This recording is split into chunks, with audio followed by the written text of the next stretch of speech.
Texas again, the underdog, and this is the inexplicable Corey Reamer checks to a fake punt.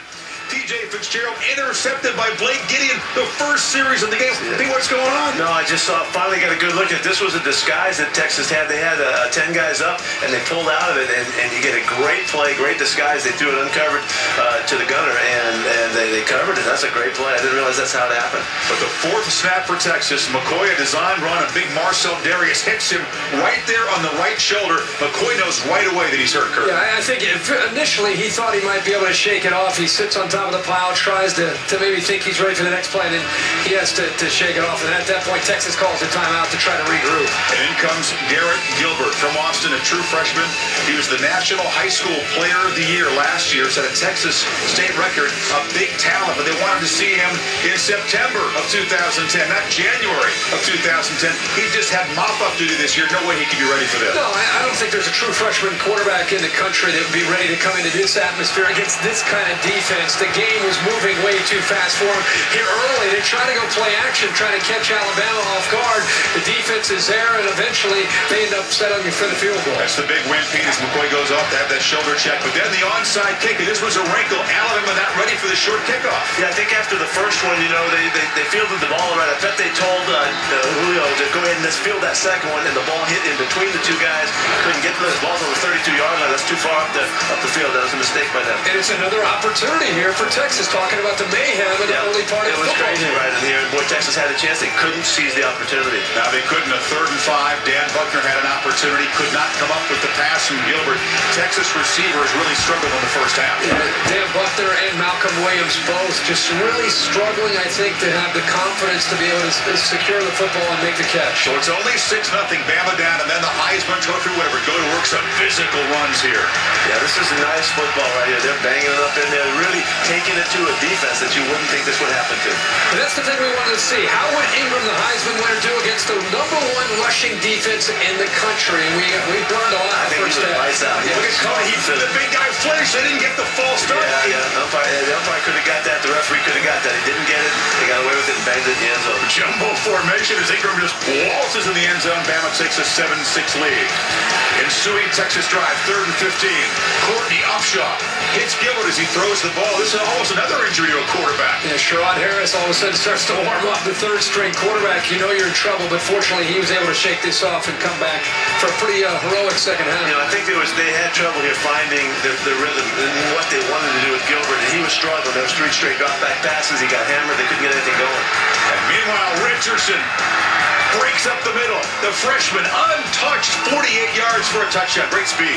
Yeah, he's got to be fast now. Well, he's fast, and Texas slanted, and it actually created the crease within the defense. Good job by Johnson, the left guard, with a dominating block. They open up a crease for Richardson. He's going to take it all the way. So it's 14-6, but Texas has a chance to get back in the game on the ensuing drive, and Malcolm Williams in the end zone can't come up with this pass. Yeah, that's a catchable ball, I would think. I think any receiver would say, I got a shot at this one. Now, the DB may have knocked it out, but I think he missed it before the contact. You got to be stronger with your hands. At 6'3", you have an advantage. You got to go up and help the true freshman out. He needs that catch. Yeah.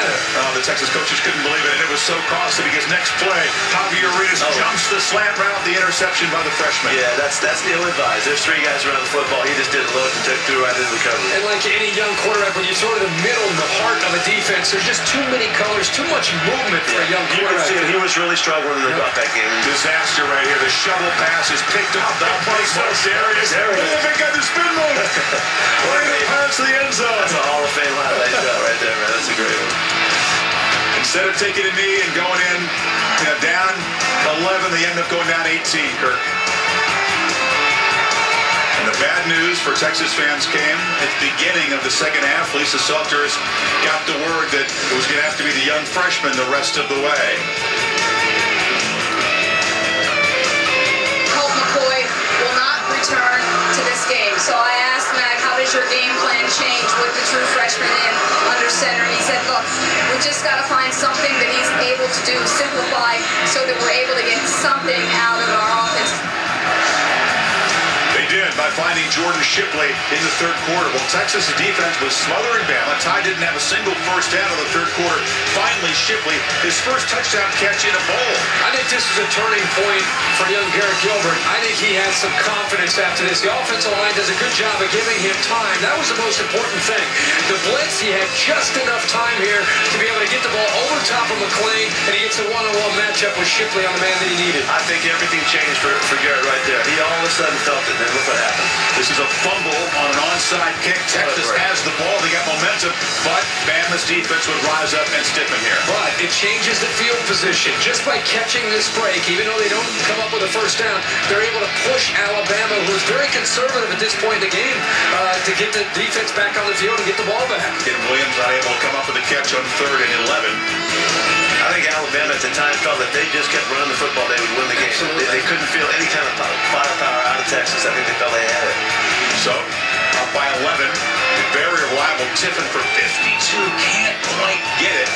But could they get the Heisman Trophy winner going in the fourth quarter?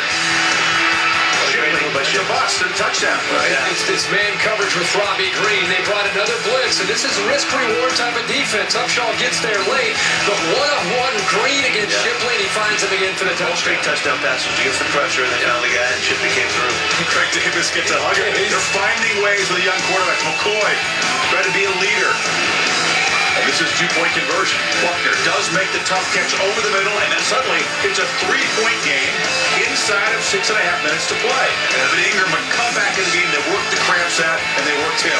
The momentum clearly favoring Texas, but Ingram comes back and takes over along with the offensive line, really getting big push up front and giving him some space to run. Yeah, the 3rd and 8, Muschamp defense would get a stop here. Yeah, they would get the ball back here. McElroy pressured. Never looked comfortable all night, did he, out there?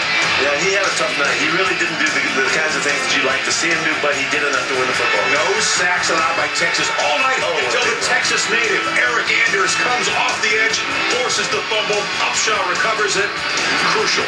Yeah, what a big play. God, that was I'd like to apologize because I just bragged the play before about how Texas's offensive line, the much maligned offensive line, hadn't given up a sack, and of course the next play sack. And then Ingram able to muscle the ball 1 more yard after contact to go with 1,002 that he had this season. He impressed you, Pete. Yeah, this is a great exclamation point. He puts on being the Heisman guy, showing it in a big situation. The drama of coming back in the fourth quarter to finish it, that was really cool. Yeah, that run very symbolic of his season. With the Gatorade bath, look out. Dominic saved excellent execution by the time there. A little physical. I'm telling you, 32 and number 1 better look out. Now, those guys are in trouble. They're hit a little hard. They had a little bit of oomph in that. They may not play.